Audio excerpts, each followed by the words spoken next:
She's not there yet. So we're having a bit of a technical issues. We're working on that right now as we speak. Hopefully we'll get everything in there. But until now, how is everybody doing? Good evening, everybody. What's up? How you guys all doing? Here she comes. Hello. We are on. We are now broadcasting. We have at least. Guys hear us? Yeah, I'm seeing the chat. Everybody sees us now, so Okay. it's catching up. Okay. So, Cool.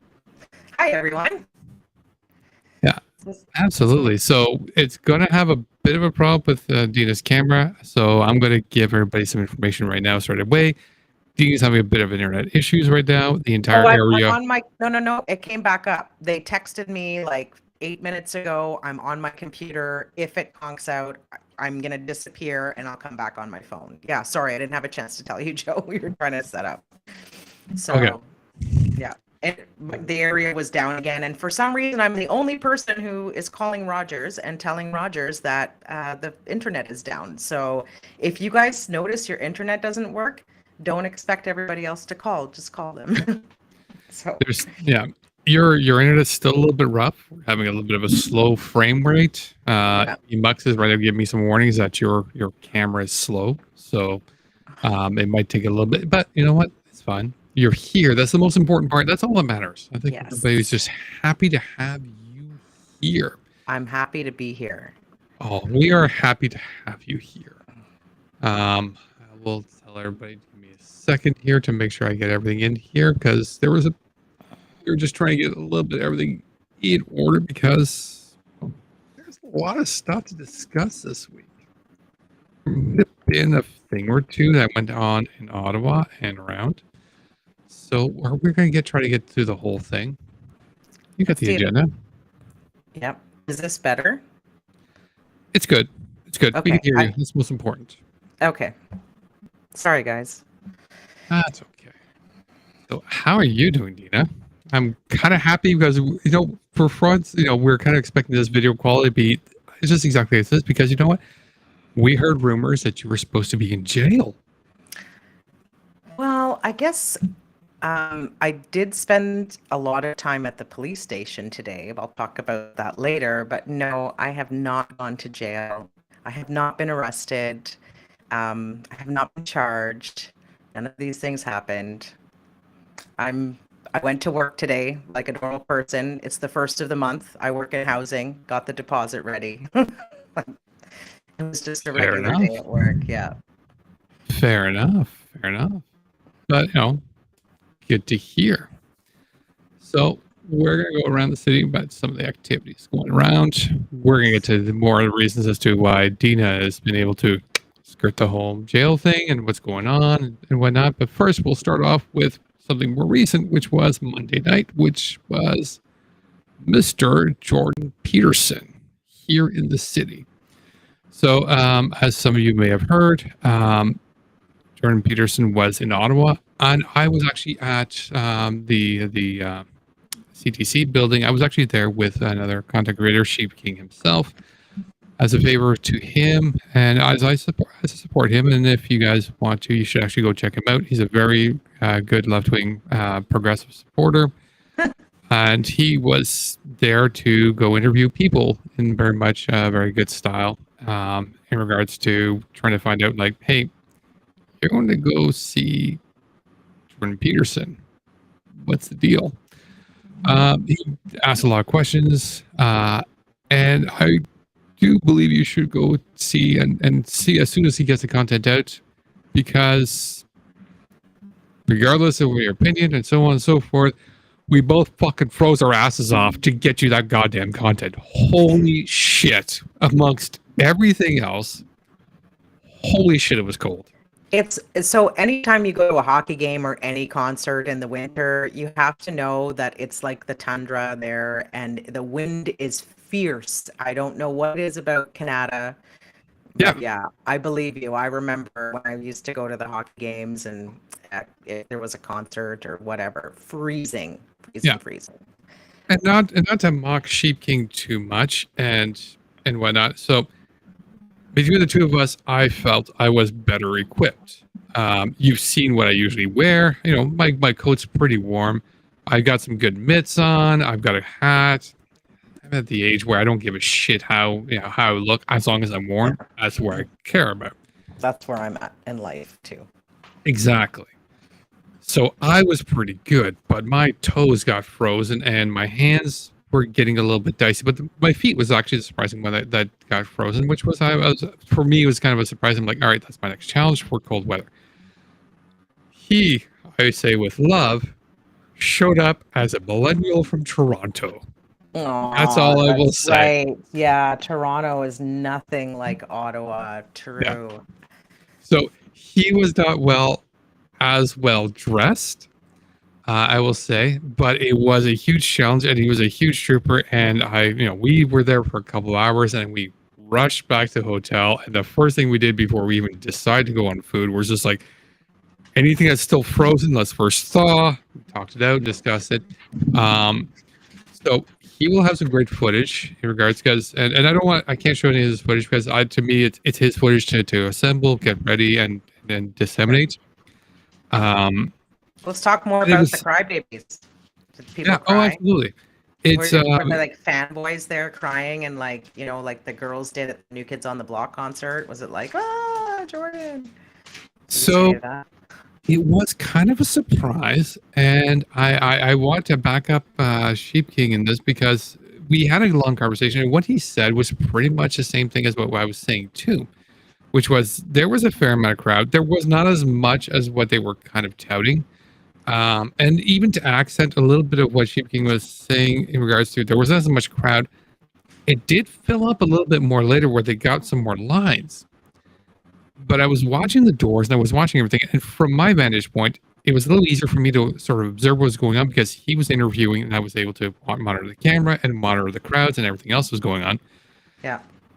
And I know the CTC and I know the arenas and whatnot, and I know how quickly they can sort of process, and it looked like they were almost intentionally slowly processing crowds, almost to the sense of either they were increasing the security checks for something that they were kind of afraid that was going to come in, or try to make it look larger.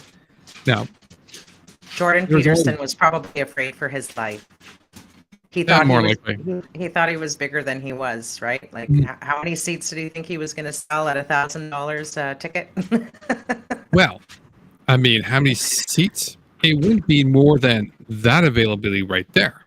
Sorry, there's one section that's kind of missing there, but it was the center on the bottom and the additional side. So the arena, it's 18,000 capacity when it comes to CTC. So this is something that's common knowledge to anybody in Ottawa, or pretty much anybody who knows a hockey rink. It's around roughly 20,000, period. 18 to 22, it all depends on the construction and everything else. I don't give a crap. But he's only selling the blue section because he wants the audience there. He's doing a half. So even if he's doing a half, that's 18,000, brings on 9,000. He's taking out the top two rings, which is the 300 section and 400 section. That's another 5,000 he's knocked out. He's down to 4,000 available seating. Cool. His seating tickets there. Now, if it's an initial run, which I grabbed that image from the original time that Dean and I were discussing that. Yeah, $1,137, guys. Remember that number now. Yeah. Not even remember. I'm showing it to them on the screen for them. No, I know. I see it. But I just think it's hilarious because... It is absolutely hilarious because here it is a week or so later at $200 or less. You're not showing that one. You're showing just the map of the... Oh, no. Sorry. It might not come up clearly on your phone. But it is the cheaper one there. But it is significantly less than $1,000. I did observe, and I didn't get a screenshot of it, whereas the low at the nosebleed sections was around 200 area. And I'm going to say Jordan Peterson nosebleed section is questionable, where that might be. Went down to about $89. But there was a huge price drop. So there is a whole discussion in regards to pricing. What is interesting, and I have to admit, is to go back to it is it was kind of an interesting crowd for us to sort of. Oh, I think we lost Deana for a second there. Hopefully she comes back in a minute. Let her come back, but in the meantime, I will continue. So, what was interesting for us in regards to the crowd for Jordan Peterson is it was a very diverse crowd. So, maybe not very diverse crowd. It's not wrong in saying that yeah, it was a huge amount of look over the crowd. There was a lot of white men that was there. But we were surprised by a whole bunch of, there was some ethnic diversity in there that we were expecting, not as much, but there was a lot more. And also more significantly, there was a lot of women that were there. And Sheep King did a bunch of interviews with a lot of women that were motivated by him. So definitely go subscribe to Sheep King, both on his TikTok and on his Twitter, so that when you get the videos and the content to go, you'll get some information from him. But it was kind of an interesting experience in regards to what was going on there. So I'd usually at this point ask what Deana thinks, but unfortunately, I can't. But she'll reconnect as soon as she can. So, but yeah, so and obviously there's a bit of kerfuffle in regards to you can always come in. There's nothing I can do. There's nothing I can do to get you back in. You're in admin. I can't prevent you. Sorry, I'm also responding to what I see from Deana.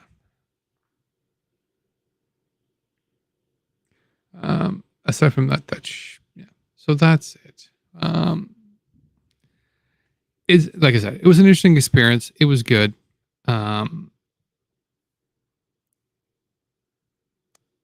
It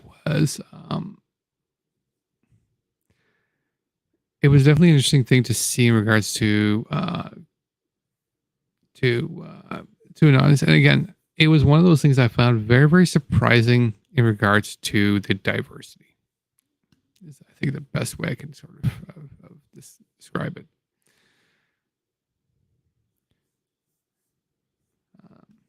Yeah, that's pretty much it. So we'll come up to the next part as hopefully we'll get Deana to come back in a little bit. So the next part being Miss Tamara Litch. So as we'll do the preamble here. During the last weekend for the Freedom Convoy celebration of their 1-year anniversary, Tamara Litch used this particular opportunity to bring to front some grievances she had with the convoy, in particular what they've been doing for the past little while. So, give me a second here. Because I do. Welcome back, hello. my dear. Hello. So I guess my internet's going to be choppy, and I tried to get on with my phone, but for some reason it's not working. So I apologize, everybody. But this is what Rogers is doing. I might be switching to Bell. You hear that, Rogers? And your dumb Shaw merger? Sorry, off topic. So Deana might be raging right now, and we're all here for it. Yeah, but we're all here for it, so it's all good. So we're just starting up and discussing host our dear friend Jordan Peterson, and we've gone from one person to another one. We now go to Tamara Litch. So Tamara Litch sent out an email, and there was a video that went through the whole thing, and I'm like, I'm going to save everybody here that watches the video. Oh, sorry, my bad. I was trying to hear you on my phone before. Not that I don't mind hearing myself, but I apologize. I was trying to get on with the phone. That's fine. I hate you, Rogers. So much telco hate there. It's awesome. We're here for it. So Tamara Litch sent out an email, and I removed the commentary from the the Tamara stan that was reading it, and I just brought out the email to you guys. And particularly, I'm also kind of cutting out the rest of the Tamara's, and I just want to focus on the part that I kind of highlighted for you guys. So, Bridget Belton sent out a message to everybody else. So it was in regards to Bridget Belton and where she's talking about it. In the paragraph I want to read to you guys, and I'll read it straightforward.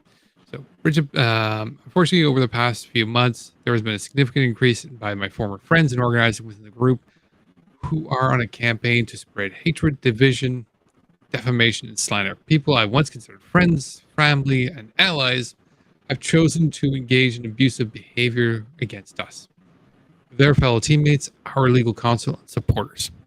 Now, Deana is going to, since her video is not working well, she is going to pantomime the hurt that Tamara is feeling while I'm reading this out. She stepped on a bee? Pretty much is the energy what you need to do. So, Bridget Belton, Benjamin Dichter, and Chad Eros appear to be on a path to sabotage everything our little group endeavored to accomplish, namely peace, tolerance, love, and unity.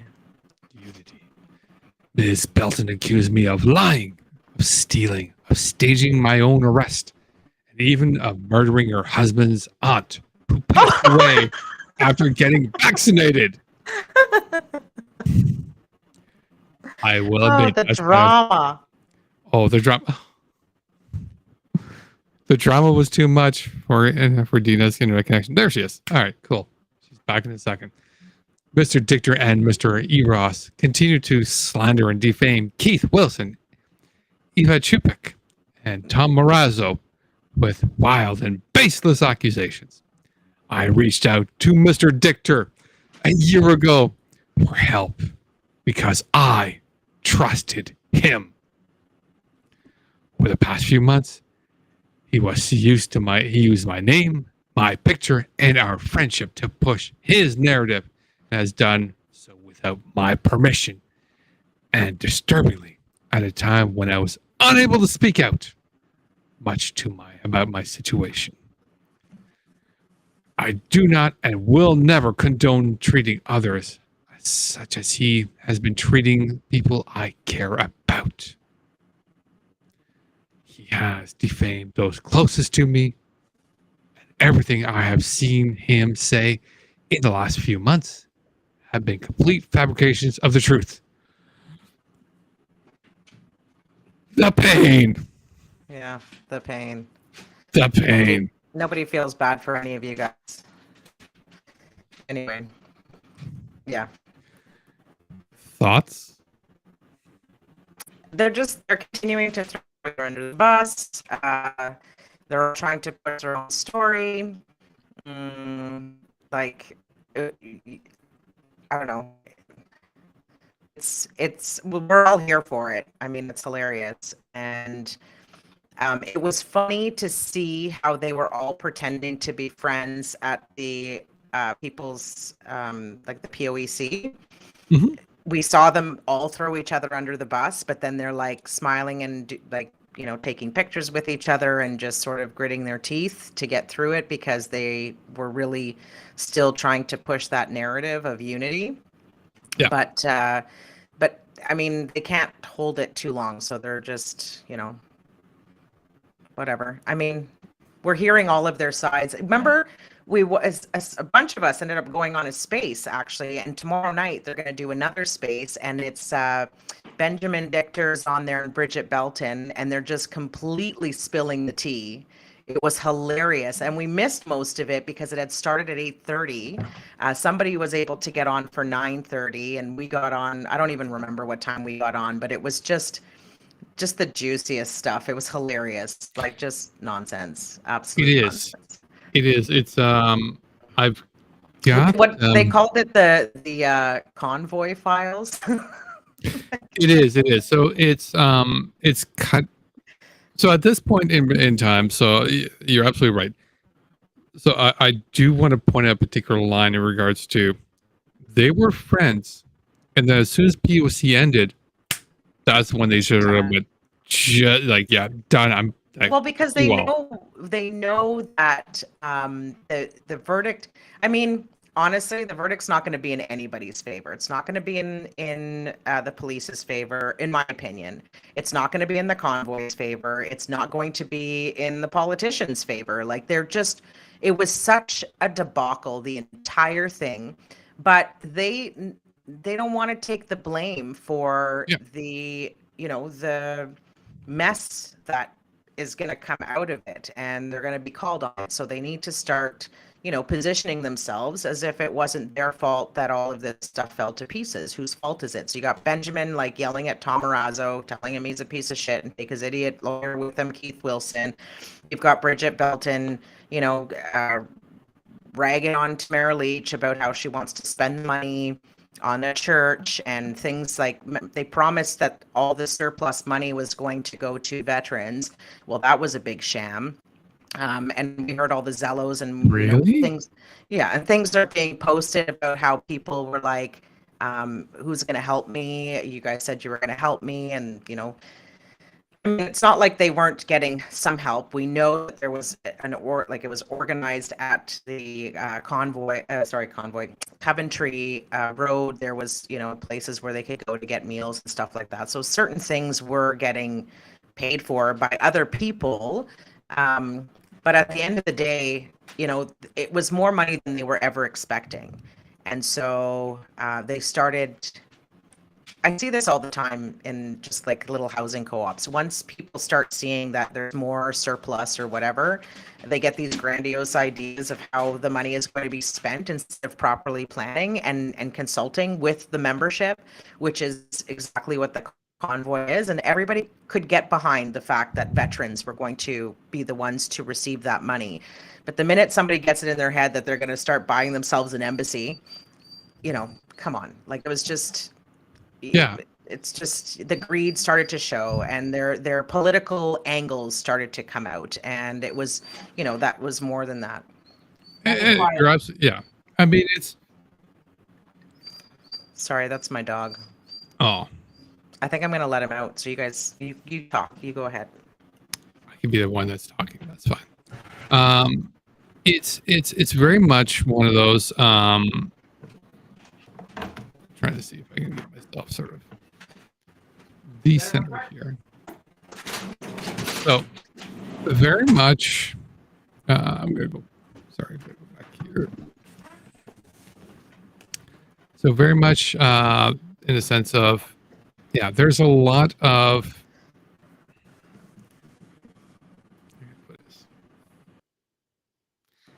I agree with you exactly what you said in regards to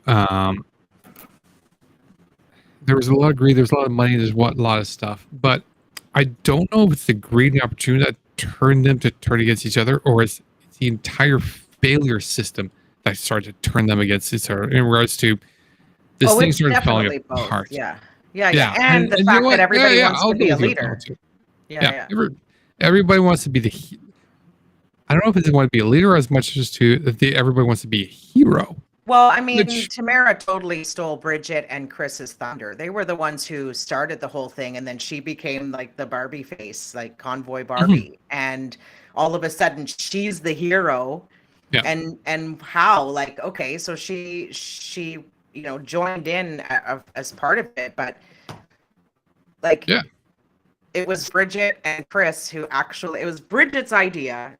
And Bridget and Chris, got together. And all of a sudden, Tamara is like the, queen of this whole thing. So I can see why Bridget is a little bit bitter about that whole thing, to be honest. No, absolutely. It's one of those. I mean, if you study long enough into the history of it, it's absolutely true. And it's one of the few times I feel bad when it comes to particular groups, things like, Bridget and everything else, where like, and even like to an extent, similarly, I feel bad for Maxime Bernier on the same vein. Oh, I could never feel bad for Maxime Bernier, but anyway. Only for this one point, and you'll understand what I mean, and you may still not feel bad for him, but you'll understand what I mean. So We'll go with that. Maxime Bernier, as horrible and horrific as he is, has been that way his entire thing and completely believes his message that he says. Mm. Bridget Belton was the same way in Correct. regards to believing the whole thing. Then both of them had somebody come in kind of faking it and taking it over.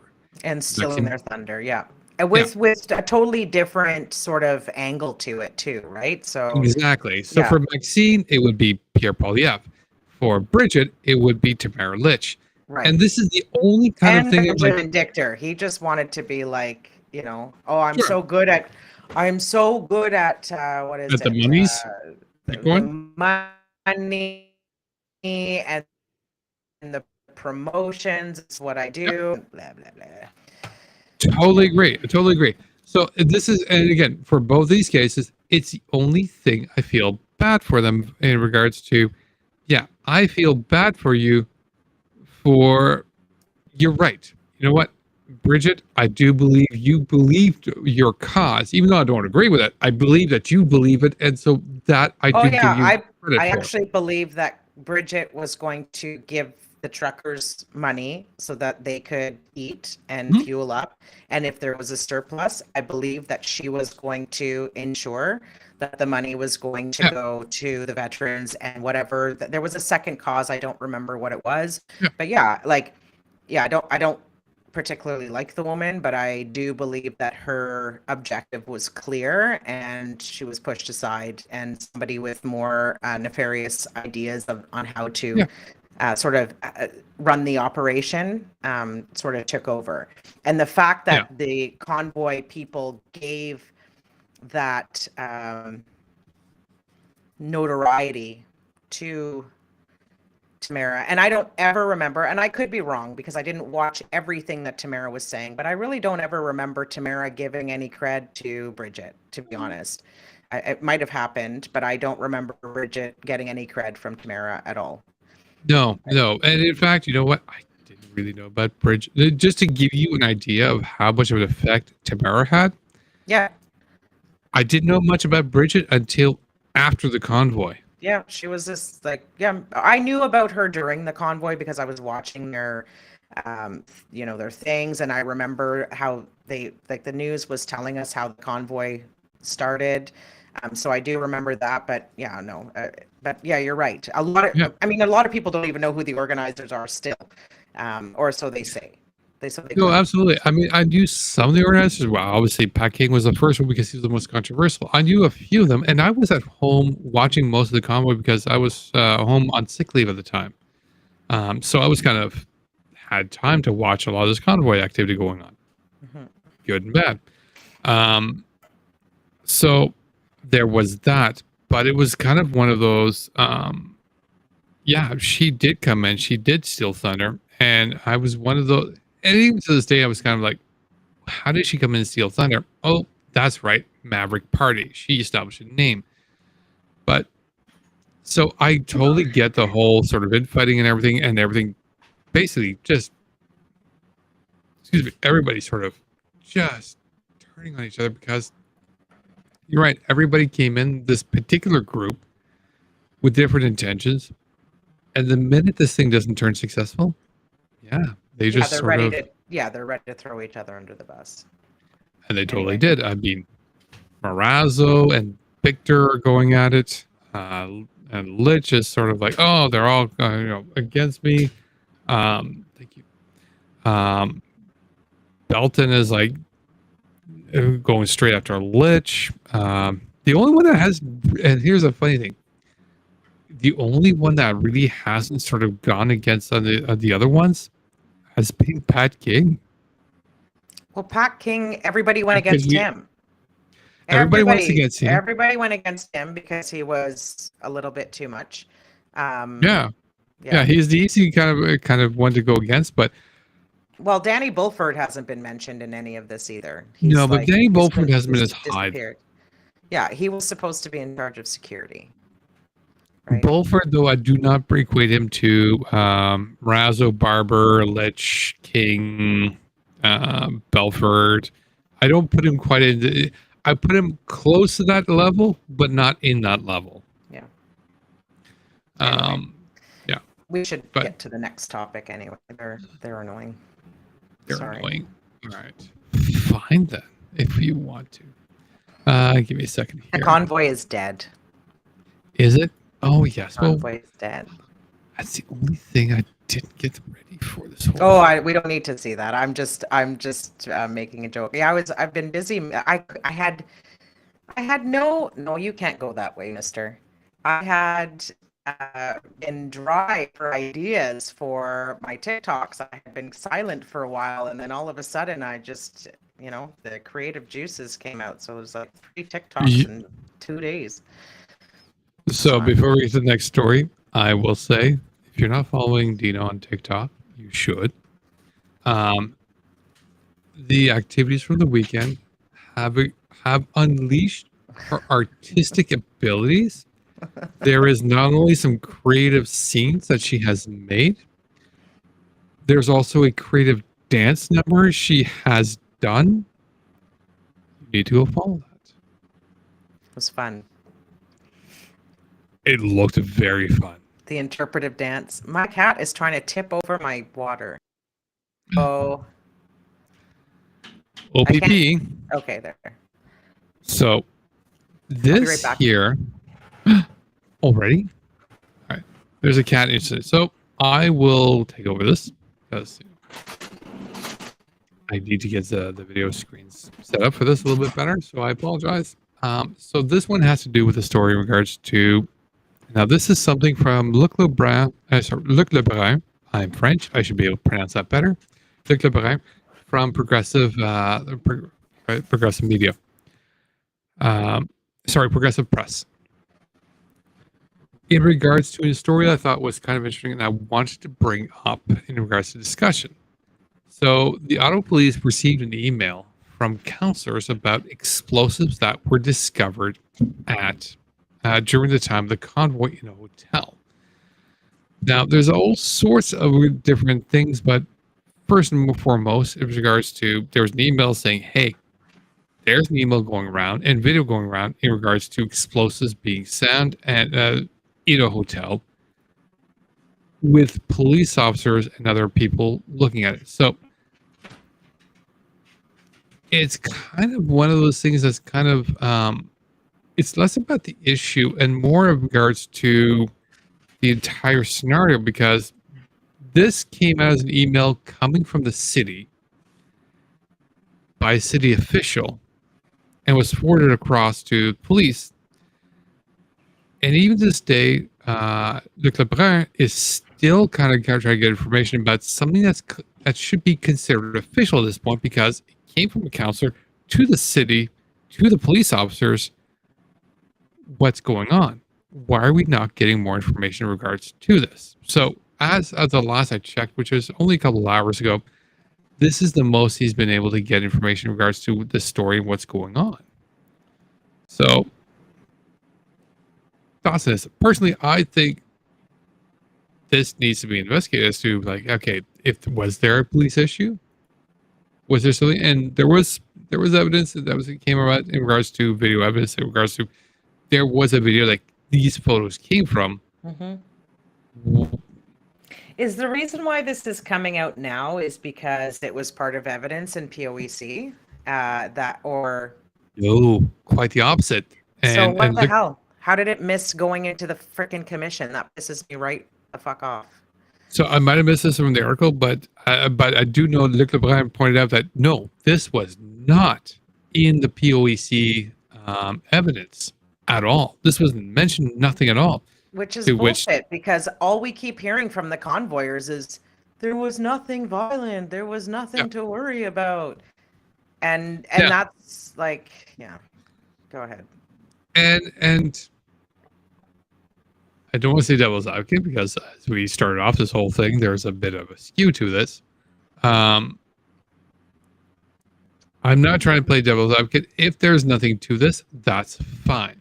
If there's something to this, there's a problem. The point is, let's get that information out there. But if we can't find the information in regards to or from, and there's video and there's proof that there's something that was there, like there's video evidence of there was something there, sure, it might be explosives, or it might have just been some empty soda containers. Either way, cool. There was a counselor. There was emails sent to police in regards to it from City Hall about this. There must have been an investigation from City Hall, from the Ottawa Police about this. We should have something in regards to it. And I think that's kind of my issue in regards to the whole thing is like, all right, cool. You may or may not have anything in regards to it, but we need to, we should be able to at least get an answer. So it's like, we've investigated from the police. We've investigated. There's nothing to it. Cool. Or we investigated. We're not sure and we're still investigating. That's fine. We should be able to get some sort of answers from it. And we've got nothing from the police. And Luc Lebrun is still kind of investigating. But the police and the investigators are like, we need an answer. We need to know. We need to know what's going on. We need to go at something. We need to be able to report to the public what's going on in regards to, is there something going on from there? So that's where we're at. I'd go to Deana now, but she still have technical issues. And we shall remind people that when you have an oligopoly for your internet providers, I've got this going on right here. You're back, Deana. We just can't see you because you're not standing in front of the camera. Welcome back. So annoying. Rogers, get it together, man. Get it together. Well, I'm using your entire crisis situation right now as a way to explain to Rogers and others that it is a reason as to why we shouldn't have an oligopoly. Like this, there is the kill the deal or something like that petition. I just saw the TikTok. I couldn't repost it, so I'm gonna stitch it. That somebody put together, and there's a petition. I'm going to share that online. Everybody needs to sign that petition. There's 2 more ways to stop this thing from happening because the court, it started again. So there's still the opportunity for definitely the Minister of Innovation to put a stop to this. And then there was another opportunity. I don't remember. The CRTC. The CRTC right. has an opportunity to stop this. So, yeah, if you don't like the fact that you have a lot of competition, although I just switched back to Bell for my cell phone service from Freedom, and that's mostly because I want to make sure I have coverage as I'm leaving the area of the home service to stream to you guys. So it's your fault. No, I'm kidding. It's Trudeau's fault. Well, Trudeau, right. what the hell, Trudeau? It's true. Are you my paying rum Rogers to screw us over? My rum's not strong, so it's Trudeau's fault. Totally. It's totally it. So one of the other stories that came out this week, again connected to the entire convoy theme of the episode, is Ottawa People's Commission. They came out with a report in regards to everything that was convoy related, which was the theme of the weekend. You can't take it. Sorry. What can't I take? So, Ottawa People's Commission finished off their report in regards to the People's Commission in regards to the entire convoy activity. Now, I don't want to go through too much in regards to it. Yeah, everybody should go on themselves and take a look for sure. So, Ottawa People's Commission, they have a Twitter account, as well as they have an actual account. But the 2 particular things I want to sort of shine lights on is the following 2 particular arguments. First of all, their words, it was an occupation. I don't think anybody here will disagree. This was an occupation. Except for that girl that was on Global who said, I miss the horns. Yeah. Friggin' sit in a spot in front of somebody else's house and start honking your horn if you miss the horns. Crazy, lying Yeah. cow. On behalf of people in Ottawa, and I will not say I'm speaking for the people downtown that were affected the horns, but if they agree with me, hopefully they will agree, like, and follow. Go fuck yourself on that one. Yeah, go fuck yourself on that one for realsies. Yeah. Yeah, 3 weeks of gridlocked streets, weaponized truck horns, toxic fumes set the event apart from other protests that are commonplace in Ottawa, which is what we have all been saying. Threats to residences and businesses in the red zone were ignored by police and bylaw officers as protesters As a installed business, themselves. sorry, we lost Dino there for a Yeah. second. Throughout. Sorry, you were cut off at threats in the businesses in the red zone. Yeah, were ignored by police and bylaw officers as protesters installed themselves throughout residential Centertown. The convoy was allowed to set up a base camp along Coventry Road, which endangered Vanny and Overbrook residents who pleaded for authorities to enforce the law, despite making clear their goals to gridlock. I can't see Bike of Bees' thing is in the way, but anyway, the convoy was met with no resistance from the authorities, which is what the entirety of Ottawa was saying, except for maybe a fringe of Ottawa who missed the horns and who Agreed. had no problem with all of the fumes and the city noise. just did. Yeah. So the city was kind of locked down. So especially, yeah, the ones that kind of agreed within the city of Ottawa, I feel we're not quite in the downtown of Ottawa. You might have had a couple of fringes like, yeah, I like the horns. The rest of them like, no, we didn't. Majority they hated Trudeau more. That's what it was. It is. If it was us that was in front of their house blaring our horns and stuff like that, they would hate our guts. If we were setting off fireworks right in front of their freaking houses. You're making my point for something that's coming up. Oh, okay. Well, later. you do that because somebody left my fridge open and it's beeping. So just 1 second. All right. While Dina's dealing with her fridge that's beeping, the second point of this article, I want to bring that to everybody here, and I will also bring it to Dina, is aside from, sorry, that's an occupation. Taking my spot? No. You taking my spot? You taking my spot, mister? So, missing the text that's not there, but I will read it out to you guys. Is from this report, which is unquestionably violent, blockading residences and businesses with big rigs, blaring horns incessantly at harmful decibels. Convoy participants created a climate of hostility and aggression wherever they went in Ottawa. Many residents reported being accosted and even assaulted by convoy participants for wearing masks. They were intimidated, threatened, and insulted with racist, misogynist, and Islamophobic, homophobic, and transphobic, and other taunts, as well as with displays of anti-Semitic and other racist flags, banners, and posters. This conduct constitutes violence. Mm-hmm. Now, we saw that at Tupac Church too.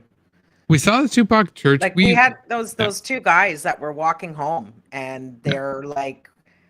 Oh, it was just disgusting. I don't even know what to say. Like, it was just disgusting. So, this particular one, I also I kind of myself, so I apologize to everybody who I can't show this to you. There are people there, but again, go to the OPC to go read it. I want to bring this up because exactly as Deana said, Deana and I have seen this firsthand in many occurrences, both not only Tupac, we've seen it in some of the protests we saw a bit of Peterborough. We saw a little bit more during the Freedom Convoy protest. There is, and this is where I'll go on a bit of a side tangent. There is a bit, and this is kind of a macro version of the convoy, I feel. But just sort of this right-wing freedom movement sort of thing. Where this bubble that's kind of created in regards to if you're in this little clique of the bubble of freedom convoy, you will come into this comfortable little circle and we will love you and whatnot. This is where they think it's a whole party, because when you're in the circle, you're in the party. Yeah. Now, everybody outside the circle, which could be you who lives in downtown who was trying to get home, and Or you you work being downtown or whatever. Right. exactly. Now, when you being downtown could be a multiple things. You live downtown, you work downtown, you have family downtown. You have somebody you need to go and get groceries for because they're stuck in their home. I've had stories from people that live in my co-ops where they got parking tickets because they parked to go get groceries and then to walk it up because their elderly parents couldn't navigate through that mess that the convoy put people in. Totally agreed. And Trying to visit people at the Elizabeth Briere because they were parked right by the palliative care home where people were spending their last days on this fucking earth in pain, dying. And that's what they get for their last days is that. Okay. And I will needed to go visit them. And if any person comes to me saying that they were dealing with hardships at Elizabeth Briere while, during any of this time, I will 110% support them. I, in July, had to go to Elizabeth Briere myself for my own father. Mm-hmm. So the city was still there. The city was still hurting. That's massive. So yeah, there's no question of response, and it to me it's still my message, sort of like there's a bubble in regards to if you're in the bubble of the convoy, you're fine. You're fine. Yeah. If you're outside that bubble, you know what? You're just fun things we're playing with. And they want to keep saying that they took care of the homeless people and stuff. I'm sorry. I speak to a lot of homeless people. People. Giving them a meal is one thing, but these people are sleep deprived. They have very little to go to be safe and sleep. And you guys, convoy people, did not provide them a safe space to sleep. What you did is you pushed them out of the places that they could normally go to sleep. And there was no respite. There was no, when could they sleep? You were honking horns all the time. It smelled disgusting downtown. Stop using that you took care of the homeless people. You absolutely didn't.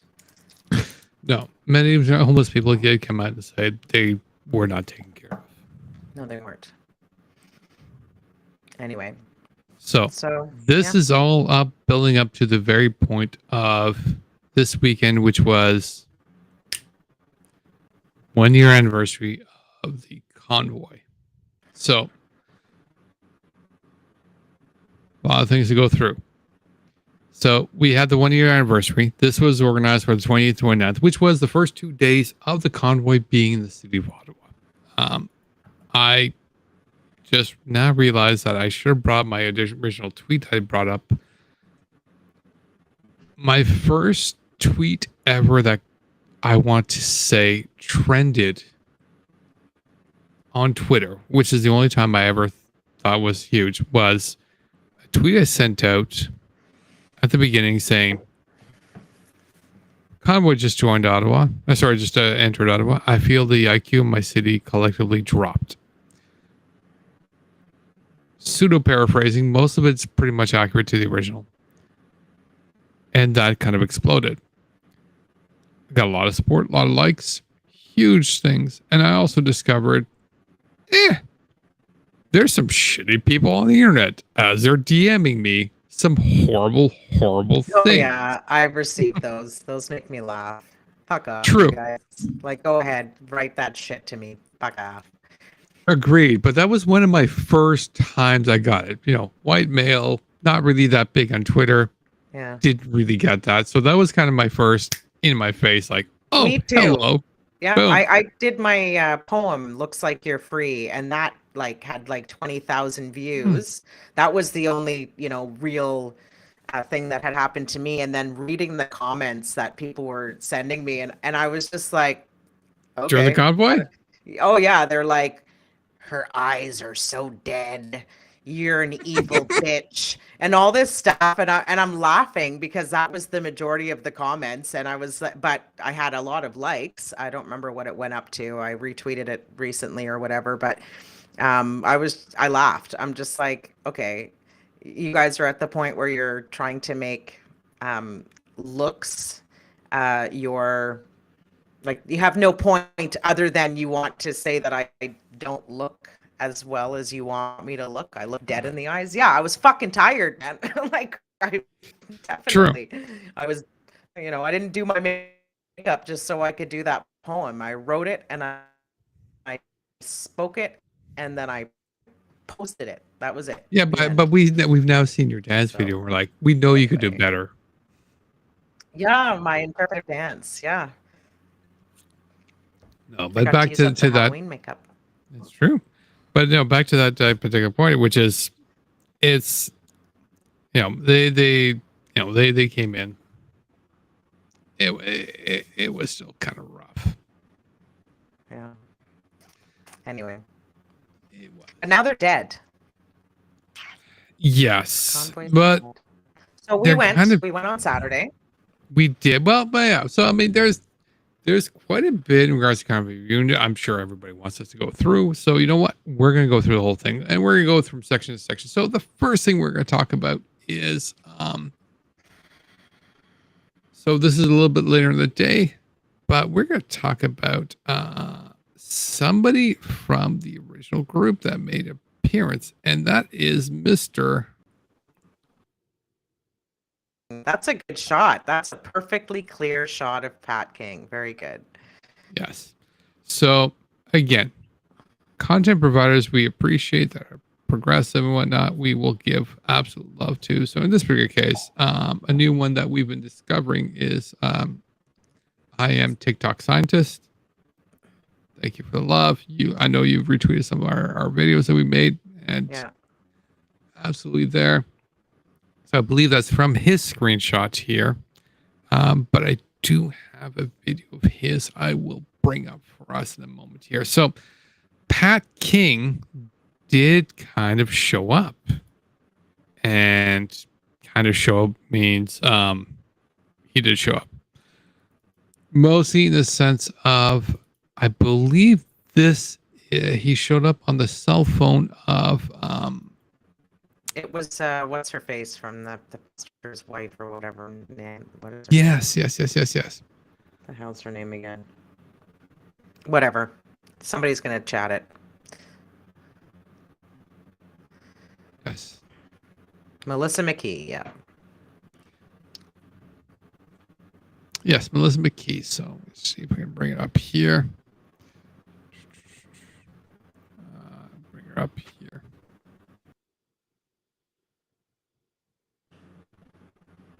Oh, I am not getting a good look on that. Sorry about that. Video's not working well, but in the interim, Pat King shows up on the video. He is And her fashionable beret. Yeah, dead. what? What is this? What, B-Bed Hull? Is that how you say it? Melissa and her fashionable beret. That's funny.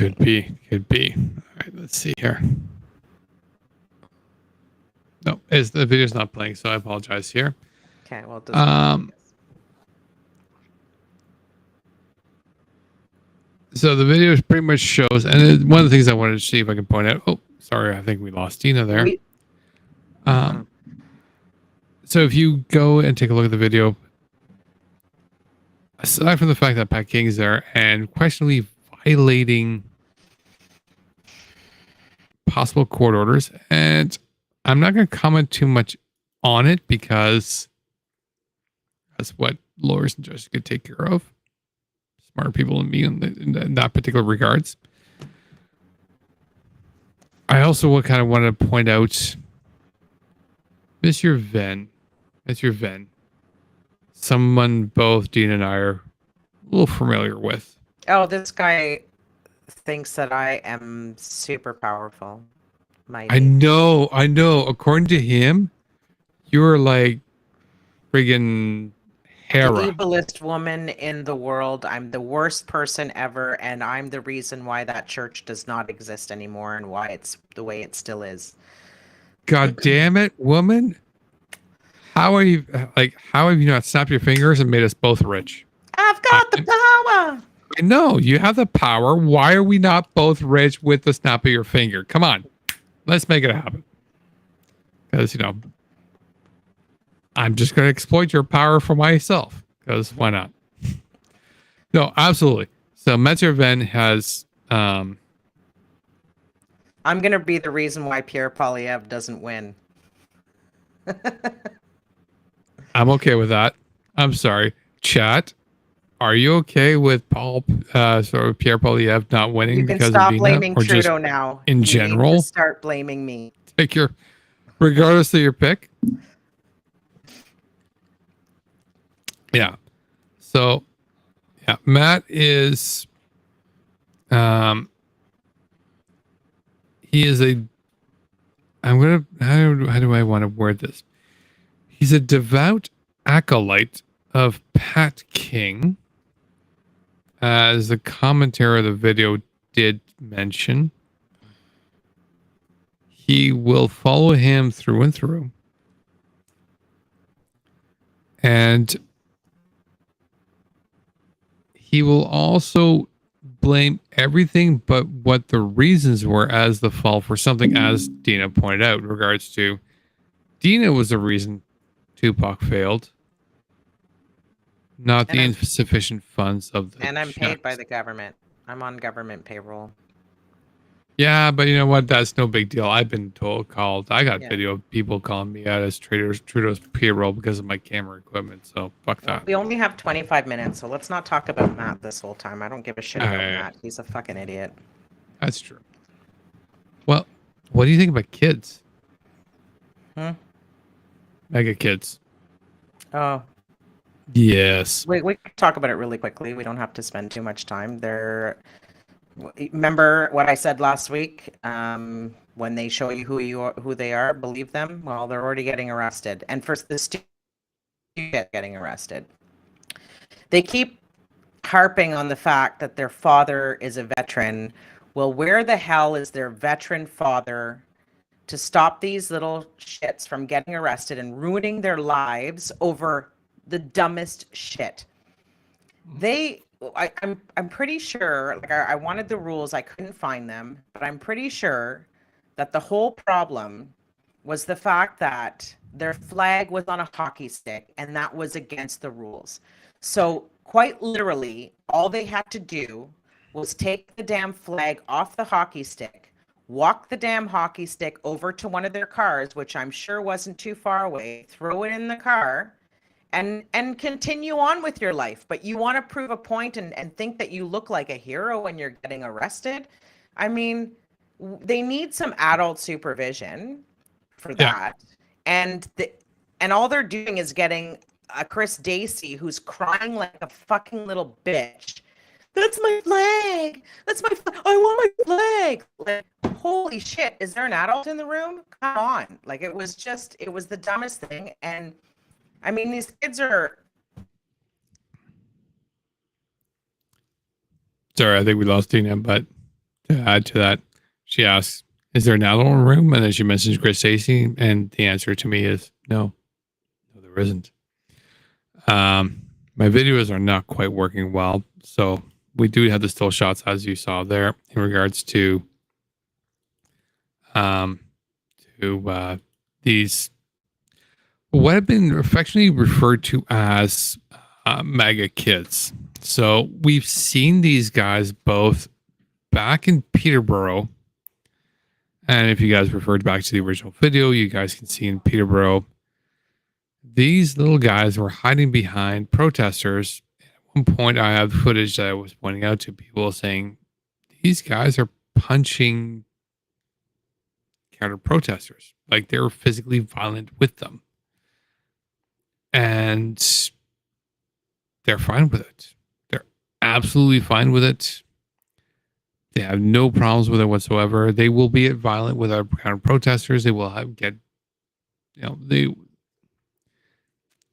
are they doing this because of their age? I don't know. I don't know exactly specifically their age. I know they're under 18.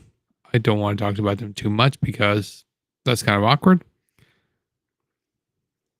They will get of age, but I'm also on the equivalent thing of they may be underage, but they're also being physical with people of all ages. They need to be kind of kept in check. And I don't know if they're going to stop being this way. So, these are our friends, the little counter protesters, or as many of you guys are calling them, the MAGA kids. Before I get to the next part, I'm just keeping an eye out for our dear friend Deana, because the next part goes straight into her, which is maybe what I would call the main event. The reunion and the incidents that affected Deana and myself. So I want to make sure if I can see if I can play this. So you know what? You guys are all going to be guinea pigs to this as I go to test out the video here. Let's see if I can do this. No, this is not working. All right. So you know what?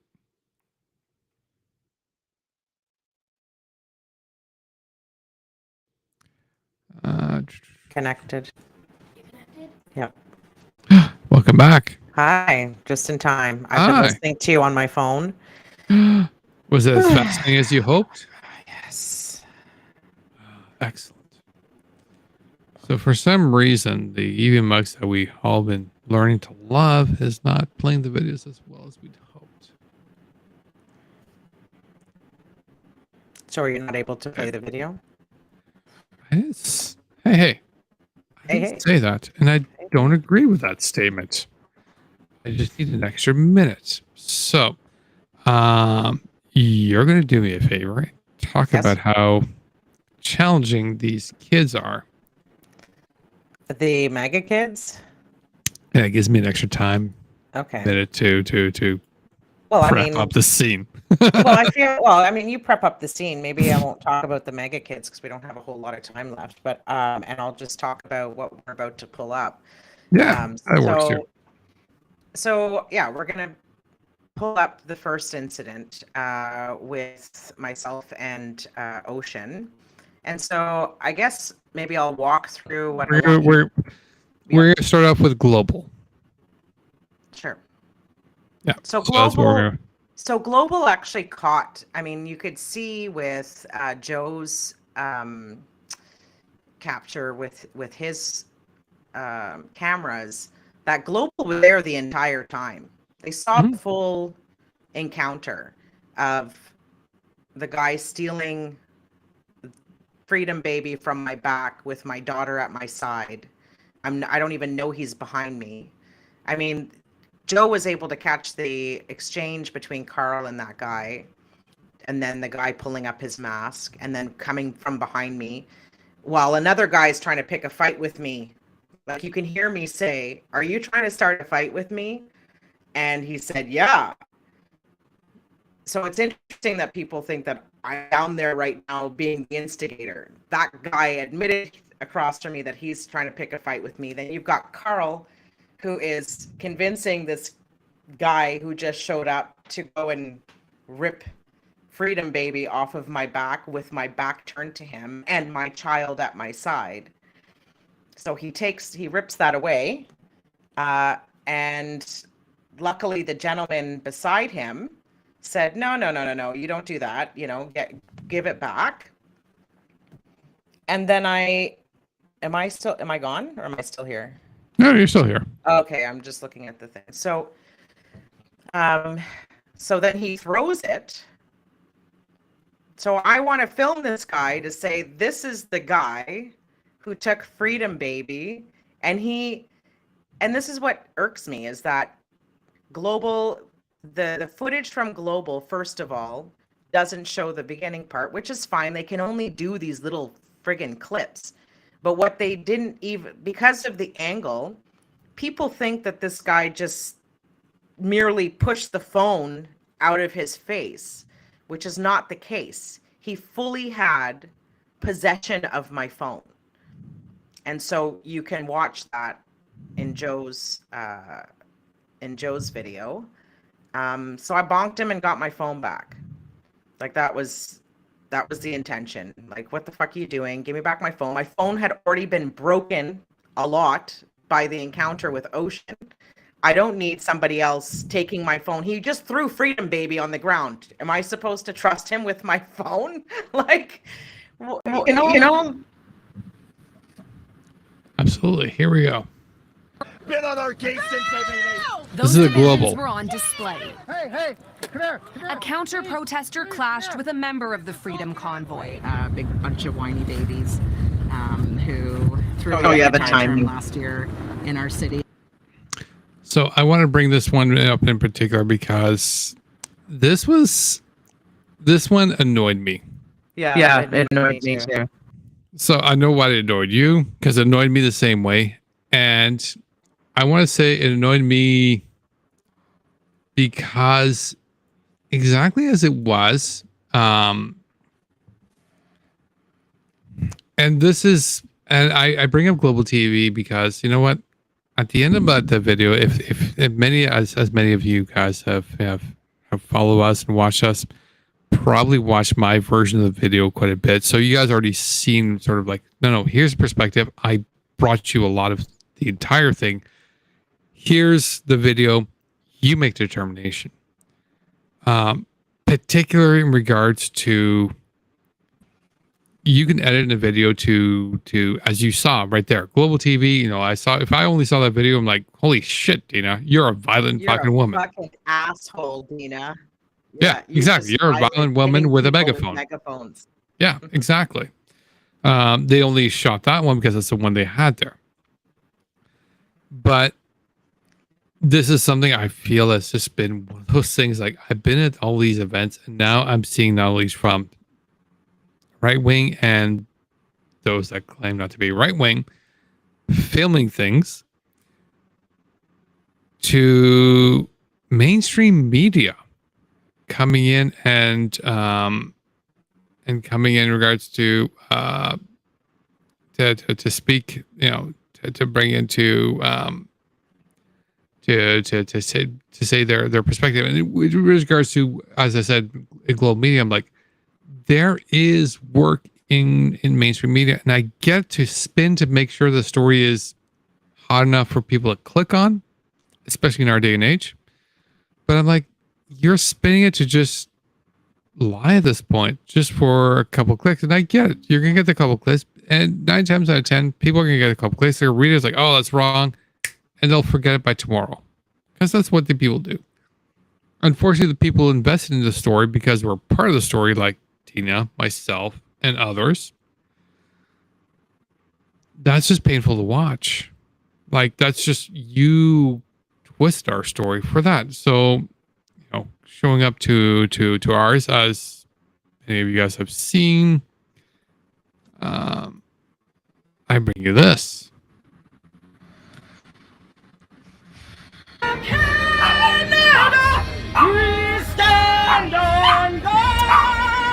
Can you pause it for a sec? I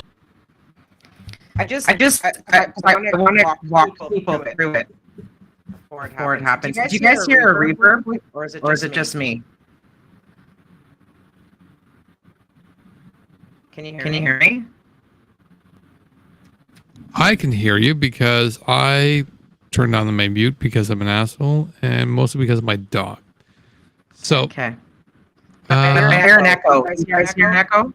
No, we're good. Okay. So I'm taking off my speaker. I just hear myself.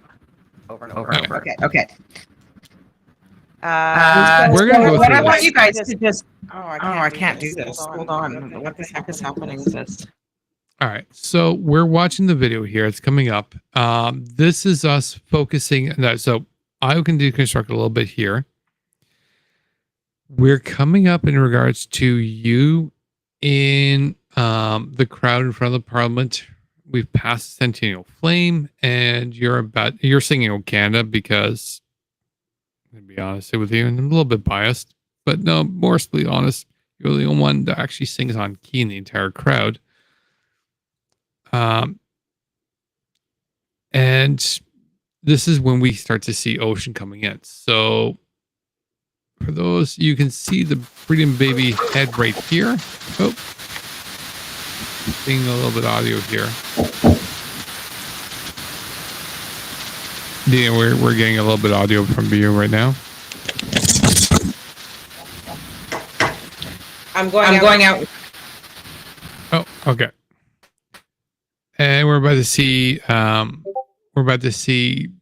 Ocean coming in here. So a couple of things I will point out to everybody else because Deana wanted me to point it out for you guys. We stand on God. So Deana's right here, and there is Ocean right there coming in. There's other characters here, but we're not going to occupy ourselves too much with that.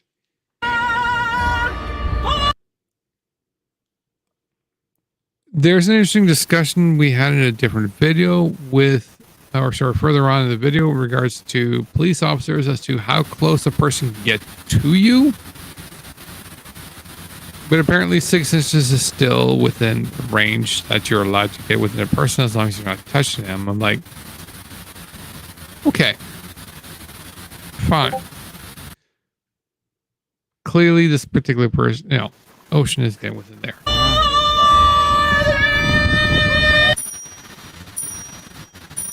Can you hear me? We can absolutely hear you. So now we're up to this particular point here, which is me pausing the video as Ocean is now completely in front of your face. You're still singing on key. Again, much better than I could ever imagine to do.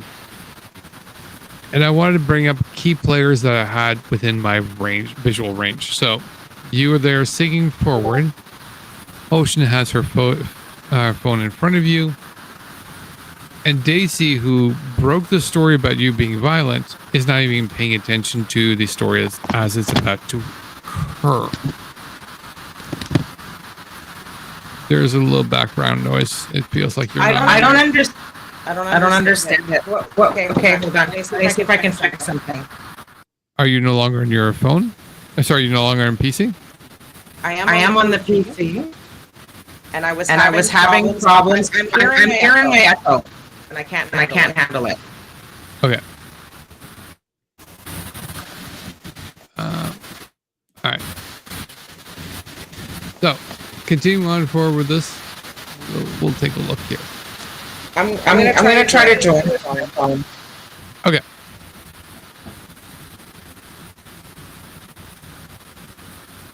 So, continuing forward. See if I can sort of adjust.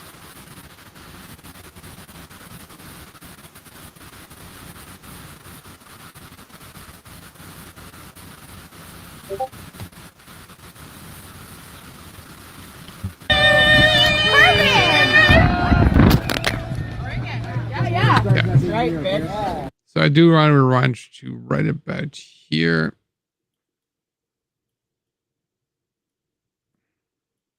So the big question here is, did Deana knock the phone from Ocean's hand? Yes. But if you can kind of tell, Ocean is reaching in front. It doesn't look like it was intentional. You know what? It doesn't. And it's not. There's no marching, there's no back, there's no intention towards the person. It was just she turned, she saw, and that's it. There was an accident, fine. At this point, this is when it gets completely violent, and that's when Ocean decides to strike at her. And that's when anything goes downhill. Not going to interpret sort of the actions beyond that, but it's clear Deana's not trying to attack. She's just trying like, you know what? I'm not trying to attack. I'm not trying to go forward. I will sort of, let bygones be bygones. I'm going to go get my phone and that's it. Right, bitch. But as Deana wanted to be expressed, hey. And it's at this point in particular that Ocean is now committed to wanting to fight by throwing coffee and then throwing a coffee mug at her. Hence the cut in the ear.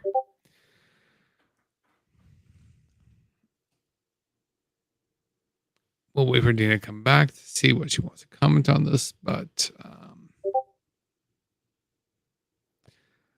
I don't know if she wants to stage a boxing match.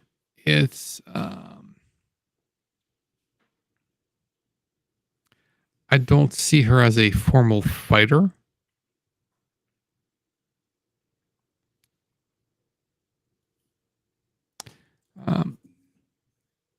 That's kind of something I can agree with is to claim a victim when you've intentionally walked up to somebody. And to me, it's one of those. You've walked up, you've jumped, and as we kind of pointed out here,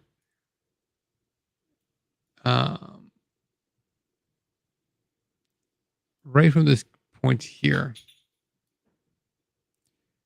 if you were trying to avoid somebody, there would be no hops as you're approaching somebody with your phone.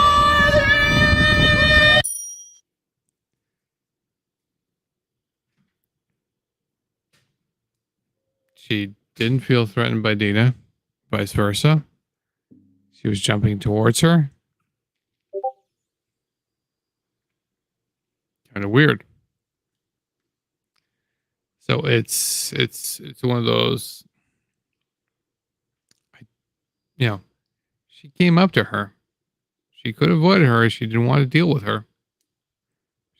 Clearly, that wasn't the case.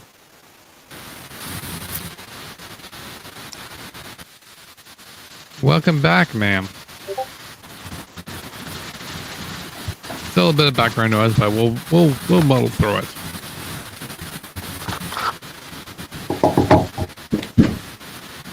I can't handle this. Yeah, there's an echo. Is it something on your end?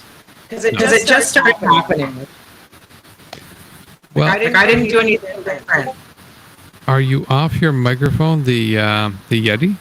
Yeah, but my Yeti was giving an echo too.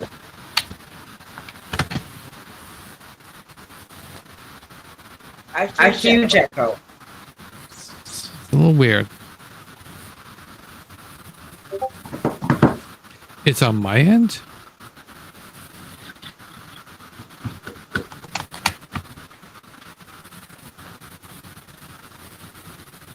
Are we certain? Sorry. There's an echo on my end? On mine. Oh, crap. Okay. Hang on. Oh, for heaven's sake. Is the echo gone now? Is the echo gone? Yep, the echo's... No, the echo's back. You sure? Yeah, this platform's not working for me. And I don't know why my microphone is... Oh yeah, because I ripped it out. I'm dumb. Okay. The echo is gone because of the video sharing I was trying to do, which was trying to do the audio sound, which unfortunately also includes my headphones. So for the home audience, I apologize for that. I'm having a problem with EV Mux. Unfortunately for dear old Deana, I believe she has a separate issue. Hello? No, the echo's not gone. Echo's not gone for you? And I can still hear the feedback or whatever it is.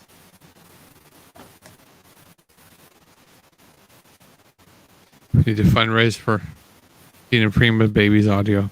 And I'm actually hearing,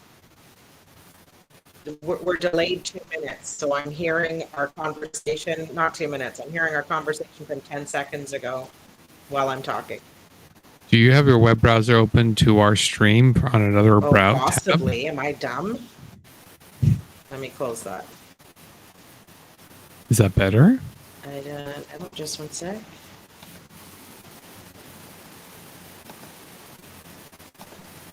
No.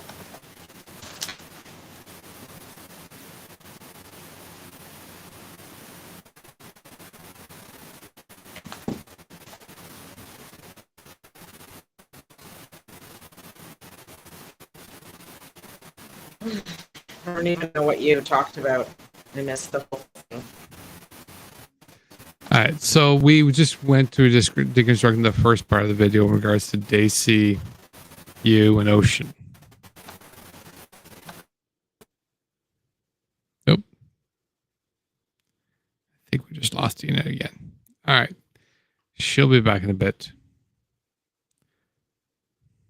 Okay, so this entire thing, the entire issue with everything going on right now, it's clearly Trudeau's fault. It is all 100% Trudeau's fault because, reasons. My sandwich is cold, Trudeau's fault. Set my toe, Trudeau's fault. Deana's audio can't allow us to hear her, it's Trudeau's fault because she hasn't engaged her microphone to our application. She will figure it out because we know she's smart and Trudeau can't stop her. Oh, we hear you now. Eat shit, Trudeau. Oh, now there you go. Echoing. Yeah, well, we hear you. We hear you. We hear you. Okay. I'll just deal with my echo. I don't care. We will fix that. If not now, definitely in the next phase. Okay. So we went through the first part with regards to Ocean. Block your ears. I am going to do the Carl decomposition, but you know what?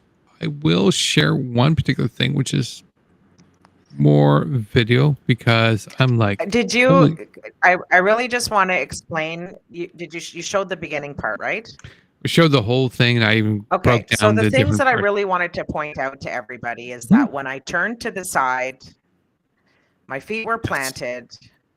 I did not move forward. My arm didn't move forward into her.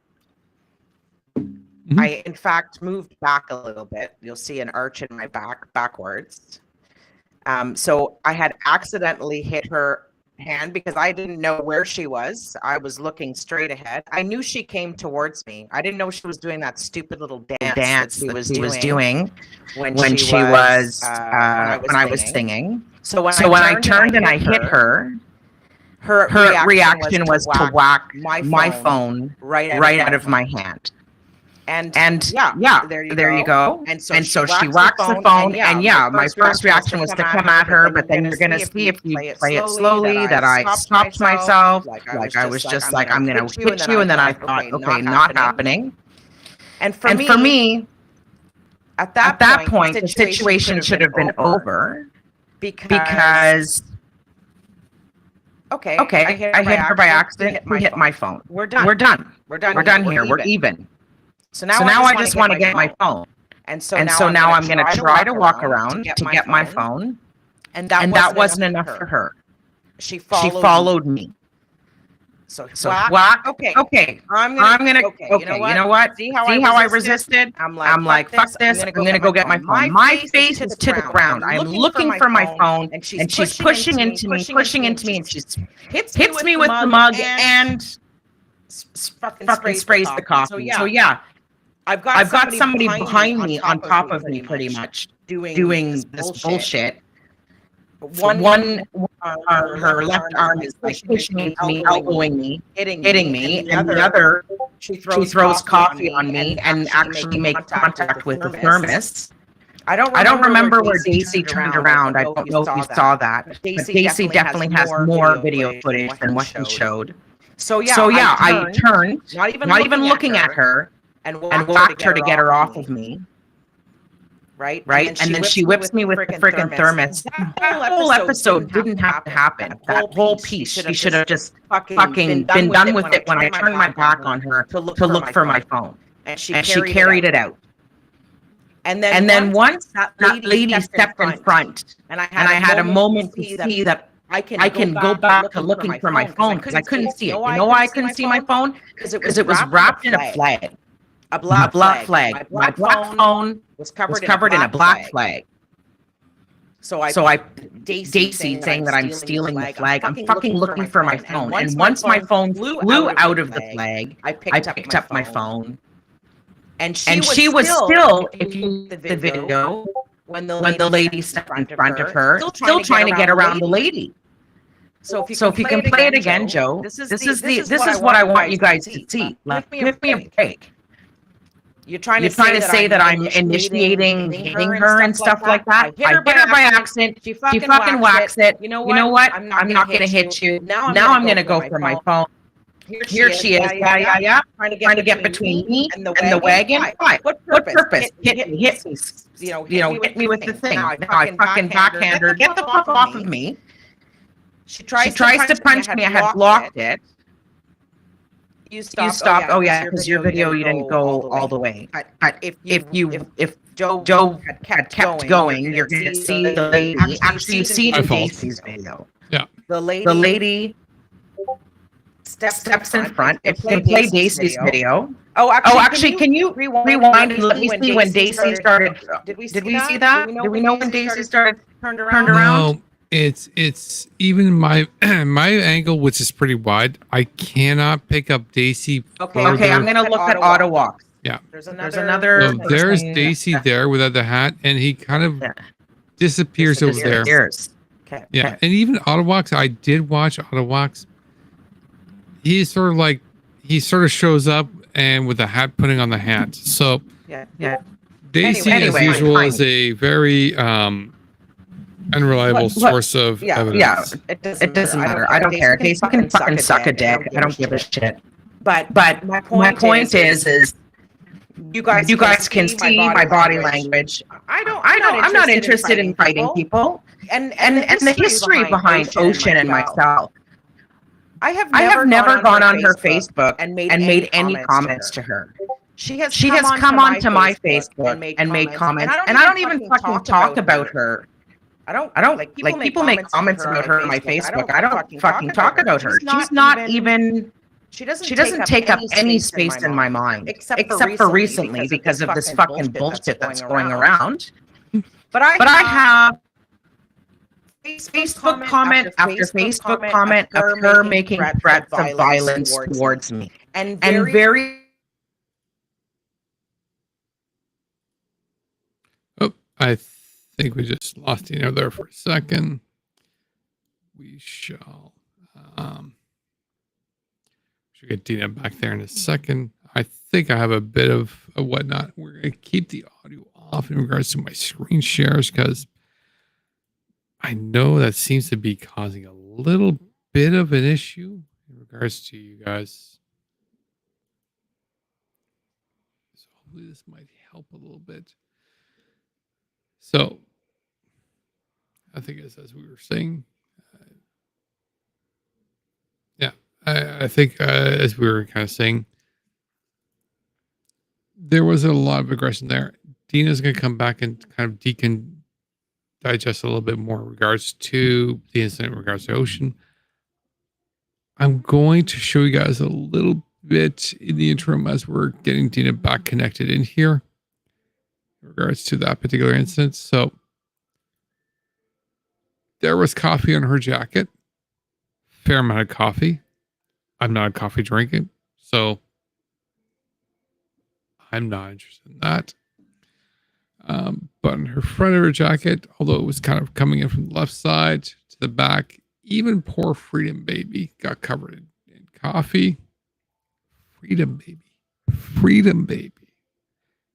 Tears for the people who have been subjected by Justin Trudeau was covered in coffee. This part's kind of shitty. That's Camilla's headband. And yeah, as I'm sure many of you guys have seen, that's the new era that's cut. And I will tell you a little bit about this.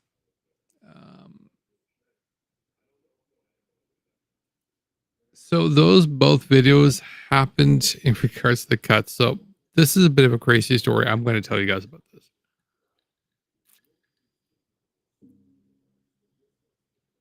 So we didn't know about the ear cut till we got to McDonald's. So after we did the whole downtown, we did the whole view, we did everything else. Yes, you're back. Welcome back. Okay. You were missed.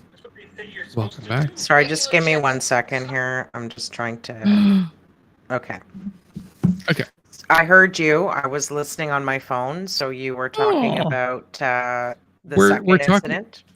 We haven't gotten to the second incident. We're just talking about the first incident and unpacking and just Freedom Baby getting covered in coffee. I see. I know. Okay. But Freedom Baby did not really argue too much about the coffee. I don't care. Freedom Baby was, Freedom Baby. The covered in coffee thing, I don't even give a shit about. I mean, she sprayed 3 other adults and my daughter. It's past 11 o'clock, so I'd like to move on to the other one, and then I'd like to say my piece. And because I don't want to keep people on. I don't think we need to belabor this. It's been fucking belabored all over the internet because there are people with ulterior motives. I will say this. I will say the side story that people didn't hear about this. Like, Deana and I did not know about this particular injury, which is the one I'm right now displaying with you between this and right here. Neither of us knew about this particular injury. And it's a kind of severe, like, holy shit, it's a pretty big cut to your ear where Deana will attest she needed super glue to glue her ear back into place. Yeah, they didn't want to stitch it because it should have used stitches, but it would have been an unreasonable amount of pain. The doctor said, because it's got to go through my cartilage and there's just no point in doing that. So they glued it. So she had this for at least an hour before we noticed it. By the time we got to McDonald's for I don't know what you want to call it, between lunch and dinner kind of thing. It's not lunchish. Yep. I don't know. Is it dinner? Yeah, I don't know. We'll call it dinner. There we go. Dinner. We went and had a bite to eat. Yeah. There we went and got a bite to eat. I wanted a cheeseburger because you know what? I need a cheeseburger. Anyways, we got there. She took out her hat. She's like, "Do you see anything back there? Do you see a bruise there?" I'm like seeing this massive cut. I'm like, "Woman, you're cut." And that's when I took a photo, showed it to her. She's like, "Oh, that looks bad." Did not feel the pain. That's how tough that woman is. Because, hardcore. Again, so she had the huge cut. That thing was crazy. That came from the thermos of whatnot. Still, even though we didn't feel the cut, she still continued on to play, not so much play, but deal with Carl's minion, where he decided to approach her. It was the adrenaline. It wasn't the cold. It was definitely the adrenaline that probably, I mean, it never hurt really. The nurse asked me what from 1 to 10 or whatever, and I told her it was a 2. Adrenaline would have been the first 15 minutes. No, you are just hardcore woman. Maybe there's not a lot of nerve endings in your ear. Who knows? I mean, I don't know. It doesn't matter. You're hardcore. I don't care. Okay, I'm hardcore. That kind of I'm Superwoman. Yay. Yeah. So so we get to him. He deals with, he goes for the theft of the Freedom Baby, tosses it, and still is a bit of entitlement. And I'm assuming when you're looking at him, he's got a mask on, doesn't he? Yeah, he had his mask up. All I saw were his eyes. Yeah. Well, and the reason why I say that is because right about here is when he leaves me and he's like, he still looks at me as like, yeah, I'm part of his team. I'm not. And that's when mask comes up and he decides to start doing shit with you. Yep. Are you playing and it? I'm like, I don't see it. You're not seeing it? No. I'm I oh, don't think nobody's saying sorry. And I am being a poor person who is showing this shit to you. This is him leaving there, and as soon as he leaves, He is pulls up his mask, yeah. pulls up the mask, and then he goes to approach you, and I'm like, And Carl's pointing right at me. Like, this is intention. Who approaches a woman with a child beside her to do something like that? Like, he had no concept of anything. You don't have the sound on, but at that moment, No, I'm killing the sound. It's okay. I just want to, at that moment right before, you guys can watch it on Twitch or on YouTube. Again, you'll hear me say, "Are you picking a fight with me?" With the guy that's standing there with his 3 fucking young kids trying to fight with me, and I'm being lectured about having my child there, and I said, "Are you trying to fight with me?" And his 3 kids younger than Camilla are standing there. Yeah. So I'm kind of done. I'm over the hypocrisy. Okay, everyone? I'm fucking done with the hypocrisy. To me, there's 2 things I take away from this video. So aside from the gentleman here who is literally egged on by Carl to go attack, puts on his mask and goes to Deana, I want to point out as the video's starting and Deana's just talking to people there, this right here, this camera guy right here with the boom, that's Global National. So he's got he's filming my verbal discourse with the guy across the snowbank. Right? Yeah. And that's why when I to me, I want to point out these 2 things. I want to point out that, yeah, Carl sort of egged him on. I'm like, you know what? These are 2 not the Mensa candidates that we all think they are. So I kind of access that to a certain degree, but I'm like, you know what? You're global. You're supposed to be the responsible journalist. You intentionally twisted this to become a story about. I don't think you should blame the cameraman. It's the fucking idiot that's in the back, the editor who's taking the pieces and clipping the video. That guy's just You're right. Sorry. You know what? You're right. It's not the cameraman, and not to say it's not the cameraman. It's not the cameraman. Hey, let me correctly phrase that. It's not the cameraman filming that I blame. It's whoever edited the cameraman's video. It could still be the cameraman. Well, maybe, but I doubt it. But it's whoever did the editing, cameraman or not, that did that. I don't care. It happened. It is what it is. It's going to fizzle away, but it's going to be something that people want to continuously try to diminish any opinion that I have, because that's what they see, and they can go ahead and do that. I don't really hold convoyers' opinions to high regard anyways. Really? I don't hold Karima Stan's opinions to high regard, so they can go ahead and say whatever the fuck they want to say. It's just, it's eye-opening and it's annoying. I did, however, give Gucci way too much. I actually had a soft spot for Gucci, so he was like a puppy, wasn't he? Yeah. He was kind of like a puppy. I get that. So, what was the issue you had with Gucci? He knew there was a true story out.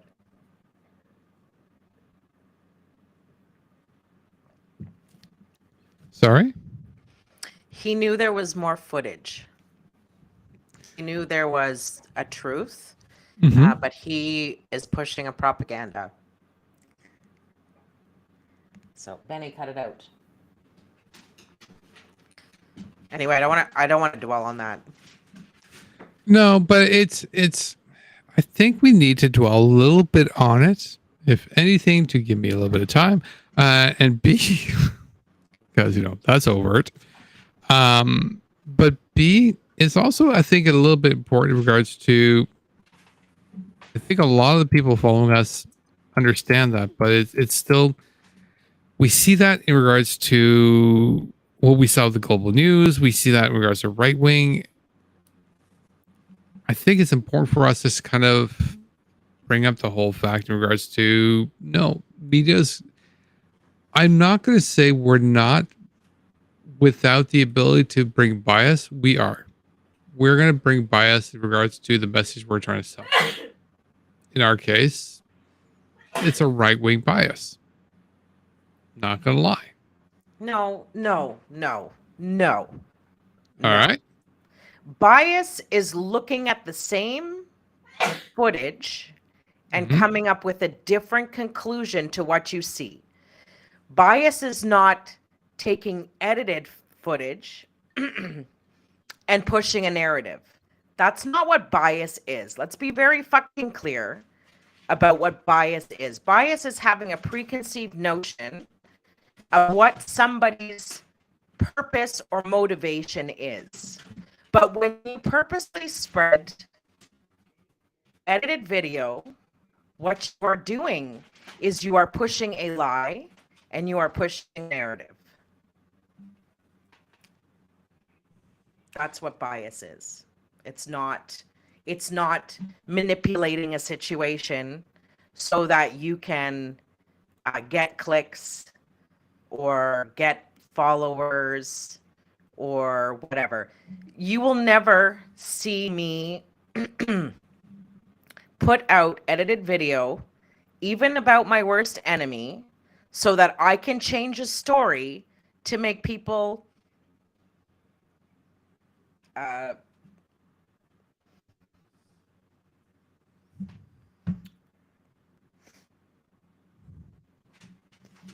just one second. All right.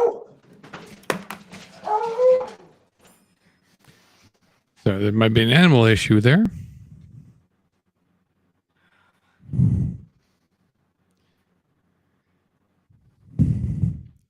So to follow up on what Deana, I think, was trying to say until she gets back, and she will probably prove me wrong.